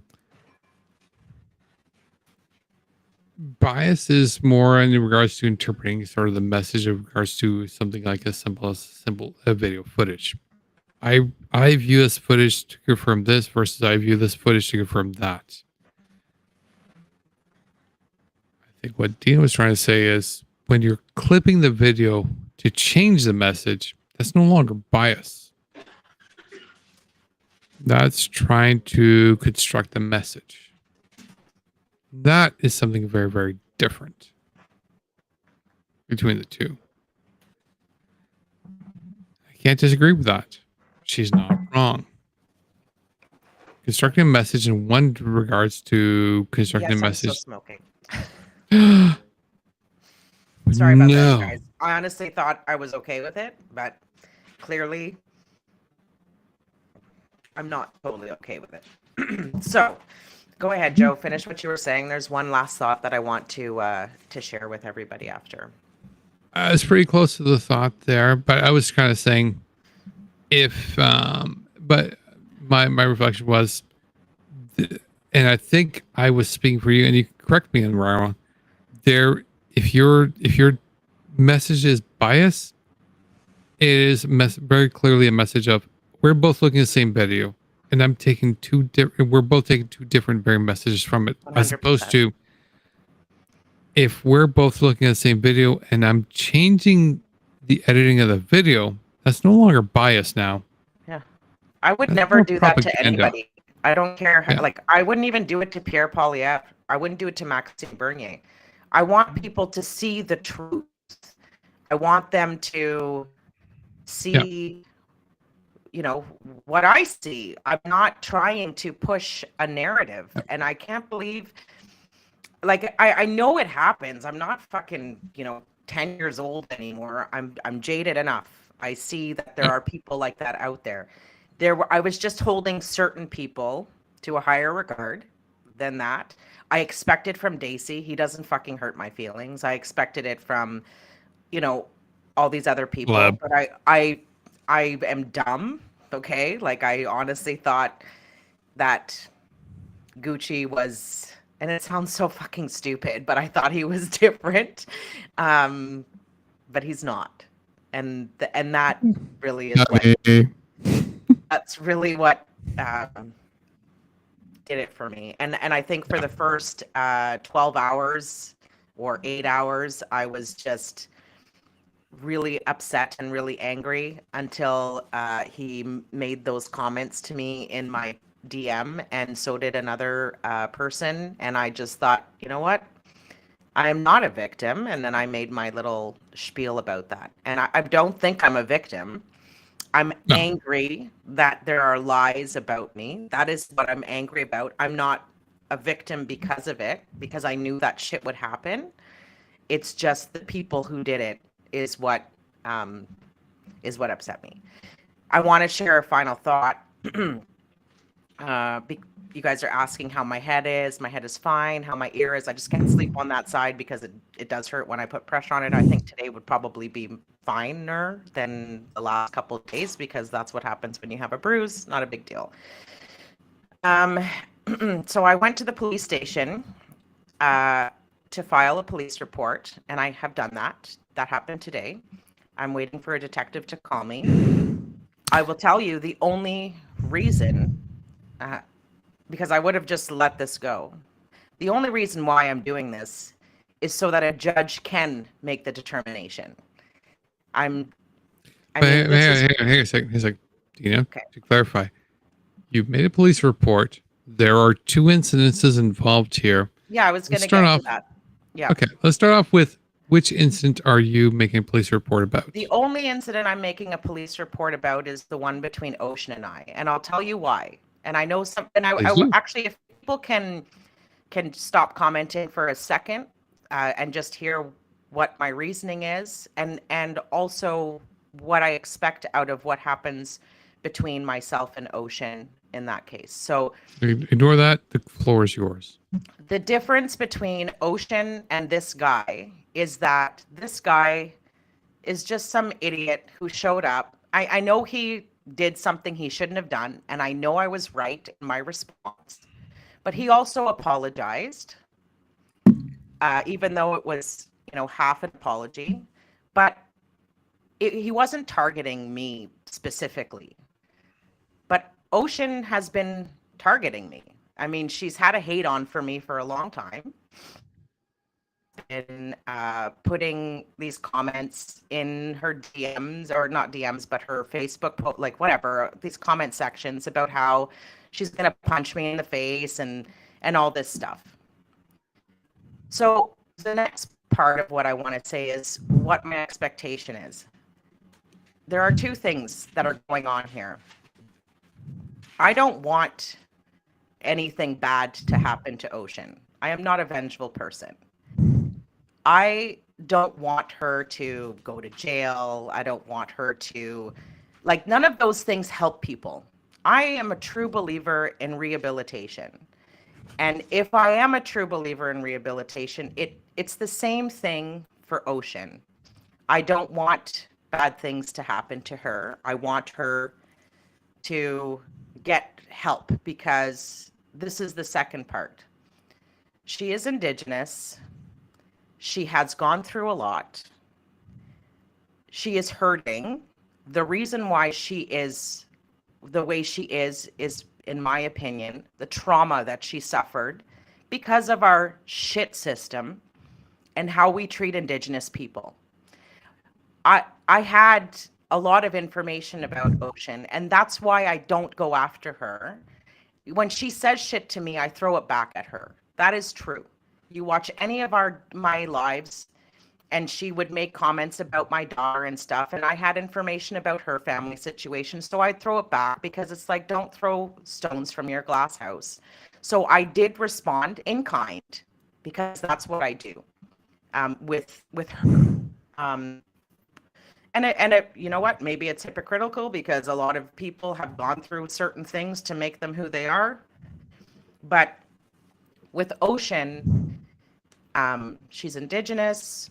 She says that she was taken from her family at a young age. I believe that. I mean, the stats would prove that she is probably telling the truth. The cycle that she is in is very telling that it probably happened. She doesn't have her 3 kids. Maybe she has a relationship with them, but so there is a pain or a trauma there that has made her be that way. And I am somebody who triggered that pain as well. I don't believe she should have been violent with me. As I said, that first incident that we had where it was phone for phone, that should have been the end of it because we're even. Whether or not, it was an accident. She had a reaction. We were even. It was the fact that she pursued. So what would I hope if, with these charges, I don't hope that, again, her life gets ruined by it. I hope that the judge comes up with a determination so everybody can shut the fuck up, because I know I was right in what happened. And people keep saying, well, let the judge decide. I agree. If there's a way that she can be rehabilitated, if she fucking apologizes, I'm done with it. I don't hold a grudge. It's not who I am. I've had people yell and scream at me in my office. Once they leave the office and they walk through that threshold, and this is what I teach my employees, all of my employees, past employees will tell you this is what I teach them. Every encounter is a brand new encounter with a person. Life is too short to be angry with people and hold grudges with people. You need to know where to place them. It doesn't mean that you forgive and everything is all hunky-dory. No, there's a trust factor, and that has been breached. But if she could just recognize that she took it to a next level, and we can be done with it. But until then, I'm going to go through the legal process and do that. So I'm not, so maybe people, and the reason why I asked you guys not to comment is because I don't want people saying, I hope she gets what she deserves or any of those things. Because that's not right. What is it that she deserves? Well, she deserved better as a child. And I don't know what happened in the circumstances, but she deserved better as a child.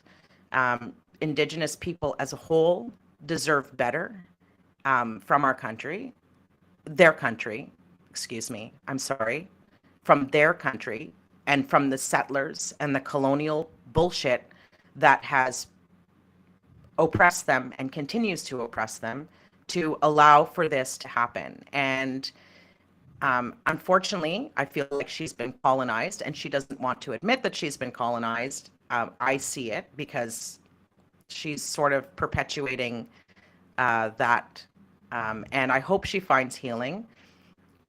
But I'm gonna continue this because for me, my reputation matters to me, and I'm not a violent person. At one point in my life, I fought with girls and stuff. I ended up getting followed by a girl, actually the entire pool queue. We were at the queue in Orleans, and some girl thought that I was, glaring at her singing, "I'm gonna knock you out." I just didn't have my glasses that day. This is before I had laser eye surgery. So I'm trying to see the game, and I'm like, "I'm gonna knock you out." And she thought I was calling her on. So she got her bigger friend to try to fight me. And I had the entire fucking billiard walking after me and then saying, whatever. And I'm like, I can't have people do this for the rest of my life. So we made a plan to fight the next day. We fought. I kicked the fuck out of her, and I felt terrible. She can relay the story to you. I saw her in the mall after. I think I broke her nose, and I apologized to her right away because I don't like that. And what happened after that? Bitches just wanted to fight me all the time. And so I would end up fighting these stupid girls for nothing, for absolutely nothing. And and that happened. And then I learned to grow up and how to channel my anger. I can defend myself. I don't want to fight people. That's not who I am. But if I'm pushed to defend myself or my property or whatever, it's going to happen. That's who I am too. So I just want to put it out there that this is not about revenge. This is about clearing my name. I think we did a pretty good job tonight. If people don't want to believe anything after tonight, well, then that's their problem. That's their issue. I don't care. I've been able to say my piece. I've been able to walk through it slowly with everybody about my thoughts throughout this fucking 2-second encounter with somebody. I was able to show my body language to back up what was going on in my mind and what, and so at this point,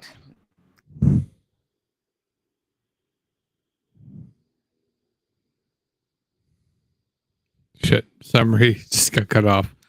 We'll give her another minute to come back. But I think in short closing, I'm not sure where she's going to go with this, but yeah,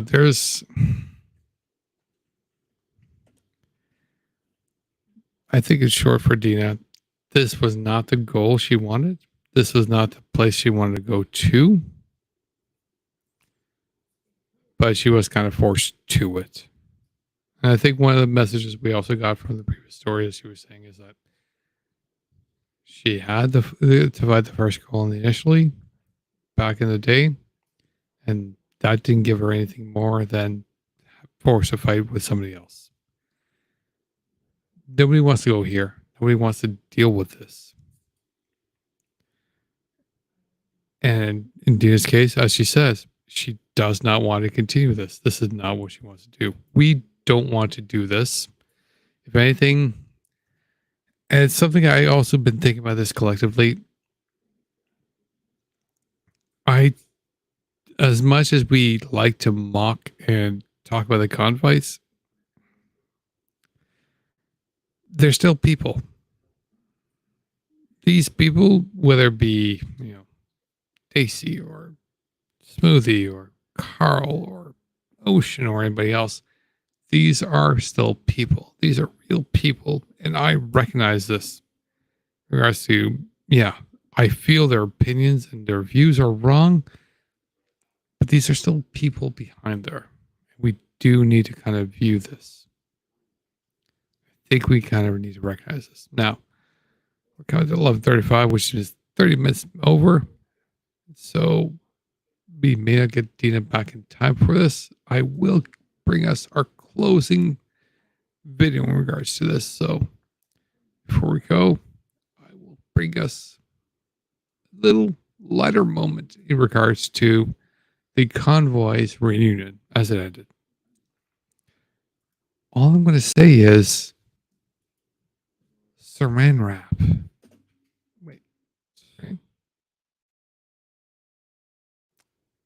I will correct that.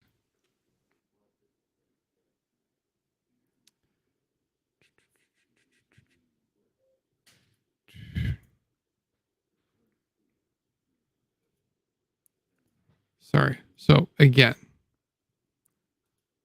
Saran wrap. Thank you to Mayor McCheese.